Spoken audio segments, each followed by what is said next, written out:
मी आज सकाळी रस्त्याच्या प्रश्नावर जे प्रश्नोत्तराच्या तासामध्ये आपण पाहत होतात, सगळेच मुंबईचे सन्माननीय आमदार रस्त्याच्या प्रश्नावर अनेक प्रश्न उपस्थित करत होते.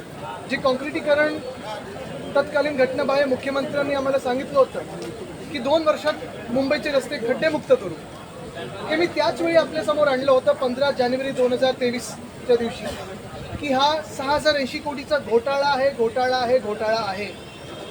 त्यावेळी घटनाबाह्य तत्कालीन मुख्यमंत्री आणि त्यांची सगळी ती टोळी अंगावर येण्याचा प्रयत्न करत होती, खोटं बोलण्याचा प्रयत्न करत होती. अधिवेशनात एक आम्हाला सांगितलं गेलं की 12 ते 36 महिन्यात हे काम पूर्ण होईल. बाहेर सांगितलं 2 वर्षात आता रस्ते खड्डेमुक्त होतील. 5 मोठ्या कॉन्ट्रॅक्टर्सना, लाडक्या कॉन्ट्रॅक्टर्सना हे काम दिलं होतं. आणि मी 2 वर्ष सातत्याने हा विषय आपल्यासमोर आणि आपल्याच माध्यमातून लोकांसमोर मांडत आलेलो आहे की हा घोटाळा आहेच. ह्याच्यात कसे 5 लोकांना त्याच्यात आणलं गेलं, त्यांना टेंडर कसं दिलं गेलं, त्यांना किती एस्टिमेट कॉस्टच्या अबव दिलं गेलं, कितीचा फायदा ह्या कॉन्ट्रॅक्टर्सना झालेला आहे आणि नेमकं किती टक्के काम हे खरोखर मुंबईत झालेलं आहे, ह्याच्यावर आम्ही सातत्याने प्रश्न विचारत आलो. आज देखील आपण पाहिलं असेल, सत्ताधारी बाजूचे असतील किंवा आम्ही विरोधी पक्षातले आमदार असू, सर्वच आमदारांचं एकमत होतं की मुंबई नुसतं खोदून ठेवलेली आहे, कॉन्ट्रॅक्टर्सने याच्यात मलाई काढलेली आहे. पण मुंबईकरांना दिवसेंदिवस त्रास हा वाढत चाललेला आहे, कारण मुंबईचे रस्ते हे खोदून ठेवलेले आहेत आणि मुंबईत रस्त्याची कामं झाली नाही आहेत. मध्यंतरीच्या काळात जेव्हा मी हा प्रश्न विचारला होता तेव्हा देखील मला उत्तर आलं होतं की 26% काम मुंबईत या गेल्या 2 वर्षातल्या कामातलं झालेलं आहे. आणि माझा हा दावा आहे आज पण की 26 पण नाही, मला वाटतं 5 ते 6% काम झालंय. बाकी टक्केवारी ही कोणाच्या खिशात गेली आहे हे त्या घटनाबाह्य नगरविकास मंत्र्यांनी सांगावं. पण आज देखील आपण पाहतोय, आज मी जे मूलभूत प्रश्न विचारले होते, 2च स्पेसिफिक प्रश्न विचारले होते की ॲडव्हान्स मोबिलायझेशन 10%चा हा दिला होता की नाही. कारण मी जेव्हा ह्याच्यावर आवाज उठवला होता तेव्हा मुंबई महानगरपालिकेच्या तत्कालीन आयुक्तांनी सांगितलं होतं की ॲडव्हान्स मोबिलायझेशन हा दिला जाणार नाही. आणि आज मंत्री महोदयांनी सांगितलं आहे की अंशतः दिलं गेलं. मग नक्की कोणाला दिलं गेलं आहे, कशासाठी दिलं गेलं आहे, कुठच्या कामासाठी दिलं गेलं आहे, हे जेव्हा प्रश्न विचारले तेव्हा पटलावर उत्तर ठेवू. अजून काही उत्तर आलेलं नाही आहे, म्हणजे माहिती नव्हती. दुसरं मी विचारलं की एकंदर आपण पाहतोय ह्या सगळ्या कामांमध्ये जे काही पूर्तता आहे ती कितपत झाली, कुठपर्यंत झाली, त्याच्यावर पण उत्तर होतं आम्ही पटलावर उत्तर ठेवू. म्हणजे कुठेही काही माहिती नसताना सगळेच आमदार मुंबईचे कुठच्याही पक्षातले असो विचारतायत की नक्की मुंबईतल्या रस्त्याची परिस्थितीवर जे काही यांचं ड्रीम प्रोजेक्ट, आता स्वप्नात काय काय होतं, कुठचे खोके होते मला माहीत नाही, पण ड्रीम प्रोजेक्ट जो होता घोटाळा करण्याचा, घोटाळा तर यशस्वी झालेला आहे, पण मुंबईचे रस्ते आज देखील खड्डेमुक्त झालेले नाही. आदित्य, सवाल यही कि ईओडब्ल्यू को भी इन्वॉल्व किया जाए, ये अध्यक्ष महोदय ने उसमें किया। बिल्कुल, हमने सबने मांग की है कि रास्तों में जो घोटाला हुआ है, घपला हुआ है, जो करप्शन है, उसकी जांच ईओडब्ल्यू से हो और विधायकों की भी कमेटी बनाई जाए. क्योंकि आज अगर आप देखें तो सारे मुंबई के सम्मानित सदस्य, सारे विधायक मुंबई के यही सवाल उठा रहे थे जो मैं पिछले 2 सालों से उठा रहा हूँ. मैंने तो 15 जनवरी 2023 को ये रोड स्कैम एक्सपोज भी किया था, आप ही के माध्यम से लोगों के सामने लाया था कि रोड्स का पूरा टेंडर ये पूरा एक स्कैम है, 6080 करोड़ का स्कैम है. कौन से कॉन्ट्रैक्टर्स को ये काम दिया गया है, कैसे दिया गया, कितने पे दिया गया, क्या एस्टिमेट था और क्या कितने % अबव में ये काम लिया गया है, ये सारी बातें पारदर्शिता से मैंने आपके सामने रखी. लेकिन सरकार तो यही बोलते आई थी कि 2 सालों में मुंबई के सारे रास्ते स्मूथ हो जाएंगे. पहली बात तो ये है कि प्रैक्टिकल बात होनी चाहिए, सच की बात होनी चाहिए. और अगर कोई भी आपको कहे कि 1 साल में 2 साल में मुंबई जैसे शहर हो, दिल्ली हो, पुणे हो, किसी भी शहर के खड्डे ये गायब कर सकते हैं, तो वो आदमी, वो राजकीय नेता आपसे झूठ बोल रहा है. सही बात बोलूं लोग समझ जाते हैं, लेकिन झूठ पे झूठ आते रहा है और इसमें स्कैम होते गया. ये आज सारी तरफ से, यानी सिर्फ विरोधी पक्ष से नहीं, लेकिन जो सत्ताधारी पक्ष है उनके भी विधायकों ने यही बात हमारे सामने रखी है. और यही बात मैं दोहराते आया हूँ, बार बार कहते आया हूँ. मेरी तो ये मांग है कि तब के मुख्यमंत्री जो घटनाबाह्य थे उन पे, तभी के यूडी मिनिस्टर जो स्वयं मुख्यमंत्री थे, एमसी हो, सारे लोगों पे ईओडब्ल्यू की जांच होनी चाहिए और उसी के साथ विधायकों की कमेटी से भी जांच होनी चाहिए.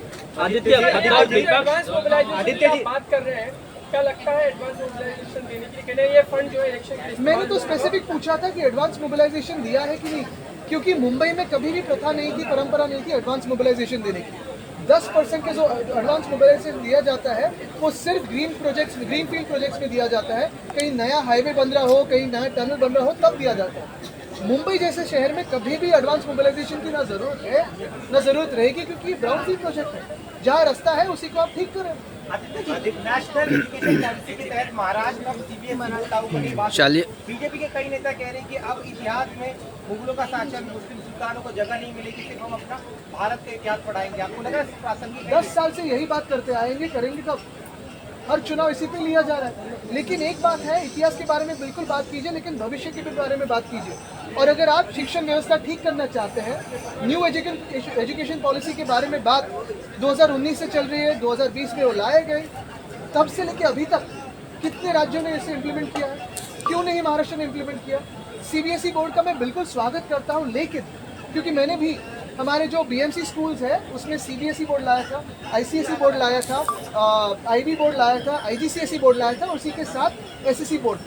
मेरी ये भी मांग है और मान्यता भी है, मैं ये भी मानते आया हूँ कि हर एक राज्य में जो अपनी मातृभाषा है उसे भी प्राधान्य दिया चाहिए। जैसे महाराष्ट्र में मराठी हो, आसाम में आसमी हो, केरल में केरली हो, उसी के साथ जो कोई भाषा, जितनी भाषा सीखना चाहता है, स्वागत करता हूँ। लेकिन ये सब करते हुए मेरा यही प्रश्न है कि आज जो सडनली सीबीएसई की घोषणा हुई है और अभी अप्रैल से शुरू हो जाएगा, ऐसे नहीं होती है बातें। हमने जब यशस्वी तौर पे ये करके दिखाया था बीएमसी में, उसे टीचर ट्रेनिंग प्रोग्राम भी लाना चाहिए, क्योंकि टीचर्स जो हमारे शिक्षक होते हैं, जो गुरुजी होते हैं, प्राध्यापक हैं, उनकी भी जो मानसिकता होती है एक बोर्ड में पढ़ाने की होती है, उनको ट्रेनिंग उसी बोर्ड में दिया जाता है। अगर उन्हें आईसीएसई बोर्ड में लाना है, सीबीएसई बोर्ड में लाना है, बिना उन्हें वहाँ से निकालते हुए उन्हीं टीचर्स को अगर लाना होगा, उन्हीं टीचर्स को लाना भी चाहिए, तो वो करते हुए फिर आप उनको 2 साल के लिए ट्रेनिंग में लाइए, रिफ्रेशर कोर्सेज करवाइए और फिर उसी सिलेबस के साथ अलाइन करके उस शिक्षा व्यवस्था में लाइए। पेरेंट्स को भी उतना मौका मिल जाएगा कि आगे की जो प्लानिंग है उसे करने के लिए, विद्यार्थियों को भी मिलेगा। शालेय शिक्षण, हा मराठीमध्ये शालेय शिक्षणामध्ये सीबीएसई बोर्ड मांग कर रहे हैं कि नागपुर हिंसा का सच सबके सामने आना चाहिए, लेकिन अब इसमें बांग्लादेश कनेक्शन सामने निकल कर आ रहा है। ये कहा जा रहा है कि कई सारे जो सोशल मीडिया पोस्ट किए गए थे उसका आईपी एड्रेस जो है वो बांग्लादेश के मिला है। क्या कुछ कहेंगे इसको? देखिए, इसमें बहुत सारी एक कंस्पिरेसी भी दिख रही है। ये कल मैंने बात की थी, इसमें कोई डीप स्टेट की व्यवस्था है क्या? क्योंकि ये जो बातें हो रही है, अगर आपने देखा होगा कल आरएसएस ने भी खंडन किया है, उसका हम स्वागत करते हैं। क्योंकि कोई 300 साल पहले, 400 साल पहले उसके ऊपर दंगे होना, अगर एएसआई को वो कब्र खोदनी है तो वो तो अधिकार केंद्र सरकार का है ही।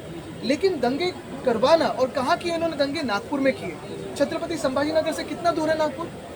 वो भी किसी के होम स्टेट में किए, किसी के होम सिटी में किए, तो गडकरी साहब के जिले में किए। सीएम खुद जहाँ से आते हैं उसी जिले में किए, उसी शहर में किए। आरएसएस का मुख्यालय उधर किए।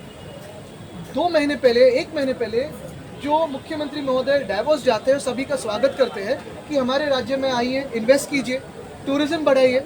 अगर हमारे राज्य में दंगे बढ़ेंगे, अगर हमारे राज्य में ये कम्युनल वायलेंस हो जाएगा, अगर हमारे राज्य में कहीं ना कहीं ऐसी घटनाएं घड़ेगी, तो फिर असर किस पे होगा? इन्वेस्टमेंट पे होगा, असर पर्यटन पे होगा। ये डैमेज किसको करता है? किसकी इमेज को करता है? सीएम की इमेज को करता है, क्योंकि वो ही स्वयं गृह मंत्री भी है। हम यहाँ पोडियम पे किसको सवाल पूछेंगे? सीएम को पूछेंगे, क्योंकि होम डिपार्टमेंट भी उन्हीं के खाते में है। तो अगर ऐसी बात है तो कोई ना कोई सरकार में ऐसा है क्या कि जो मुख्यमंत्री को अंडरमाइन करना चाहता है? ये बात भी लोगों के सामने आनी चाहिए। तो क्योंकि सरकार में ऐसा नहीं कि सब ठीक चल रहा है, कहीं ना कहीं गड़बड़ है। अगर आप देखें तो एक दूसरे पे टीका टिप्पणी हो रही है, तो क्या ये मुख्यमंत्री महोदय को अंडरमाइन करने की कोशिश उन्हीं के एलाइज में से कोई कर रहा है कि इस पे आप विचार कीजिए।